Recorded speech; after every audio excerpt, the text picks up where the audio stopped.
માર્કેટનું કોઈ પણ એપ ખોલીશું ને તો આજકાલ એક નવી ટાઈપના શેર્સ આપણને જોવા મળી રહ્યા છે ને એ છે ETF. એટલે ગોલ્ડના ETF હોય, બેંકના ETF હોય, નિફ્ટીના ETF હોય, અરે કઈ જાતના ETF હોય એ બી આપણને કન્ફ્યુઝ કરી દે. ચિંતા ના કરો, જો તમે જાણવા માંગતા હોય કે આ ETF છે શું તો એના માટે ધ્યાનથી સાંભળજો. હું તમને એક વાત કહું.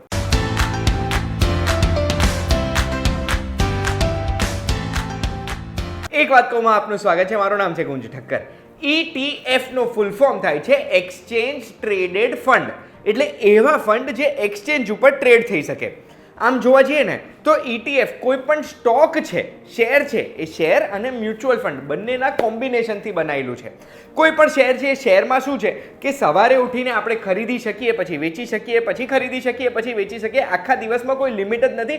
આપણે એનો ભાવ જેમ જેમ બદલાતો જાય એમ ખરીદી અને વેચી શકીએ.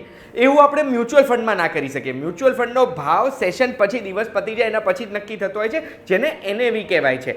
પણ મ્યુચ્યુઅલ ફંડ પાછું એક બહુ જ મોટું ફંડ હોય જે ફંડમાં આપણે જેટલું રોકાણ કર્યું છે એટલા પ્રપોર્શનની ઓનરશિપ આપણી છે અને એ ફંડ અલગ અલગ જગ્યાએ રોકાણ કરેલું હોય જેના ફાયદા આપણને ઇવેન્ચ્યુઅલી થઈ શકે આપણા શેરમાં. ETF એટલે એક્સચેન્જ ટ્રેડેડ ફંડ એક એવી પ્રકારનું ફંડ છે જે એક્સચેન્જ ઉપર સ્ટોકની જેમ, શેરની જેમ આપણે એને ટ્રેડ કરી શકીએ છીએ. ETF જે ફંડ છે એ ફંડે અલગ અલગ સ્ટોક્સમાં ઇન્વેસ્ટ કરેલું હોઈ શકે, કમોડિટીઝમાં, કરન્સીઝમાં કે પછી બોન્ડ્સમાં. એટલે જ્યારે આપણે કોઈ પણ ETF પરચેસ કરીએ છીએ ને તો આપણે વેરાયટી ઓફ અસેટ્સ પરચેસ કરી રહ્યા છે. બેસિકલી એવા મ્યુચ્યુઅલ ફંડ જે શેર બજારમાં ટ્રેડ થઈ શકે એને આપણે ETF કહી શકીએ. આ મારી સમજણ છે. હવે ETF ના ફાયદા શું છે? તો મ્યુચ્યુઅલ ફંડમાં આપણે ઇન્વેસ્ટ કરીએ ને તો મ્યુચ્યુઅલ ફંડમાં ઘણી વખત એક્સપેન્સ રેશિયો બી વધારે હોય છે અને એમાં એક NAV હોય જે દિવસ પતે ત્યારે નક્કી થતી હોય છે. એટલે એમાં આપણે લિમિટ ઓર્ડર ના નાખી શકીએ. આમાં એવું ના થાય કે આ ભાવ હિટ થાય તો જ મારું ઇન્વેસ્ટમેન્ટ કરો.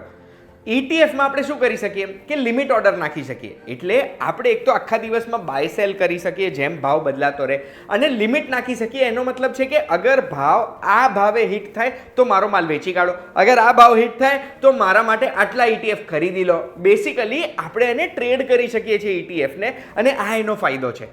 એટલે મ્યુચ્યુઅલ ફંડમાં ઇન્વેસ્ટ કરવામાં આપણને એવું ના લાગે કે આપણે કંટ્રોલમાં છે. ETFમાં આપણને એવું લાગી શકે કે આપણે કંટ્રોલમાં છે. બાય લો સેલ હાઈ, આપણે નીચે ખરીદીને ઉપર વેચી શકીએ છીએ. એમાં ETFનો બીજો ફાયદો શું છે કે સેબીના નિયમો લાગે છે ETFમાં, એટલે ટ્રાન્સપરન્સી પણ છે. કોઈ પણ ફંડ, કોઈ પણ ETF છે જેમાં આપણે આ રોકાણ કરીએ છીએ તો એ ફંડે દિવસ પતે ત્યારે જ પોતાની હોલ્ડિંગ્સ, એટલે રોજ જે પોતાની હોલ્ડિંગ્સ ડિક્લેર કરવાની હોય. એટલે આપણે એમાં છેતરી ક્યારે નહીં જઈએ. પણ એક ગેરફાયદો પણ છે. ETF આપણી પાસે હોય ને આપણે એને વેચીએ છીએ ને જ્યારે, તો એમાં સેટલમેન્ટ T+2 હોય છે. એટલે આપણે વેચ્યું ને એના 2 દિવસ પછી આપણને પૈસા મળતા હોય છે રીઇન્વેસ્ટ કરવા માટે.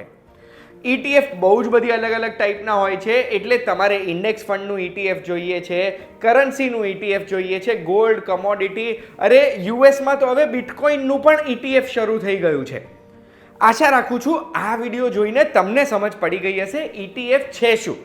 હવે આવા જ એક વાત કહુંમાં બીજા બહુ જ બધા વિડીયોઝ બનાવ્યા છે જેમાં SIP શું હોય, IPO શું હોય, મ્યુચ્યુઅલ ફંડ શું હોય, IPO ને લાગતા વળગતા અલગ અલગ ટર્મ્સ શું હોય, ગ્રે માર્કેટ પ્રીમિયમ શું હોય, આ બધા વિડીયોની લિંક ડિસ્ક્રિપ્શનમાં મૂકી છે. તમારે જો એ પણ સમજવું હોય ને તો પણ લિંક ઉપર ક્લિક કરીને એપિસોડ જોઈને સમજી શકશો. અને આવી માહિતી જોવી ગમે છે તો VTVgujarati.com ઉપર એક વાત કહું, રોજે જોતા રહેજો. આપણે ફરી મળીશું.